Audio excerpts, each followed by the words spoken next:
String Project is a program in which children, typically 3rd through 7th graders, study violin and cello from the beginning with university students. The university students are trained in teaching children by master teachers.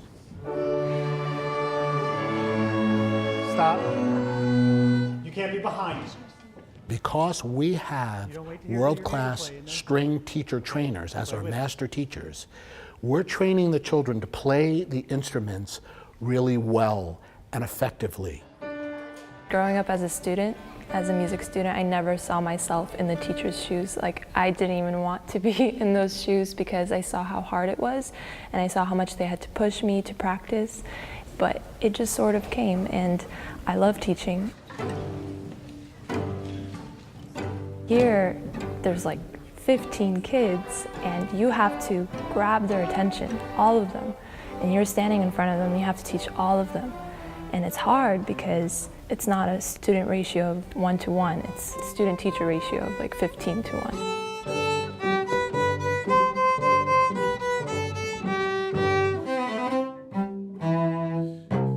I'm professor of cello and chamber music here at Cal State Sacramento School of Music, and I am the founder and the director of the String Project. There is nationwide a severe shortage of teachers, and that's what started the String Project movement. What we're finding is the students, the university students who've had String Project training, all are getting full-time jobs teaching, multiple offers. The Cal State Sacramento String Project is part of a national consortium of string projects. There are about 35 of these at universities around the U.S. Our program is one of 2 or 3 that focuses on offering the opportunity for kids from underserved backgrounds to get lessons. On a personal level, I have always felt that the arts are an important thing. In the area that I work, in the Robles School District, which is a very high poverty part of the city of Sacramento, our student population is over 90% free and reduced. That's the federal poverty level. And that becomes a characteristic of certain aspects of their lives, one of which is that their parents do not have the resources to take them to musical instrument lessons.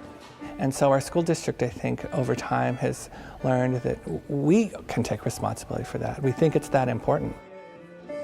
We offer to pay the registration fees, either through district funds or the Education Foundation for the first 2 semesters. And then we also have now purchased instruments that the district owns that we can loan to our students at no cost. I actually started in a program pretty similar to this. Coming from a program like this, it's always been rooted in me to do the same, to be able to allow kids to have the same opportunities that I did growing up, because I know that a lot of kids don't. And I feel very, very fortunate because everything I got for free, and I know that a lot of people struggle to pay for the cost of music. We typically have about 80 children studying in the String Project. That's 20 or so from Robles, so that's about a quarter of the children in the program. And the rest come from anywhere and everywhere. My son is Caden, and he's 10, and he's been playing the violin. This is his 2nd year in the String Project. Yeah, just a little bit. The other programs that we had looked into were more expensive and more time-consuming, and this one kind of fit more into our schedule because you get little breaks throughout the school year, and then it's also more affordable. You just pay 1 semester fee as opposed to a monthly fee. Our other big seller was it's at a college campus. So not only is my son being exposed and learning how to play the violin, but he's being exposed to college and what a college campus looks like and what it feels like, and he can feel comfortable when he's here. It's cool because I might go here one day, and it's cool to see lots of other kids. They get to see music majors, and they get to see us being taught by master teachers how to teach. It's very special because they get the chance to play on the university stage, like in the concert hall at a very, very young age. They get to experience all of this. For their parents, their aunts, their uncles who come to the concerts, it's often the first time that they've come on a campus, and they have a feeling of ownership.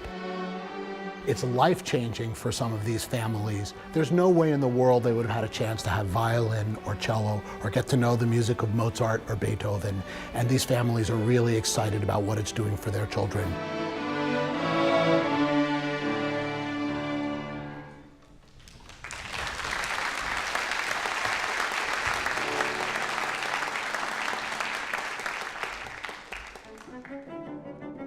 The cello was invented in 16th century Italy, shortly after the violin and viola. It was originally called the violoncello, which means small big viola.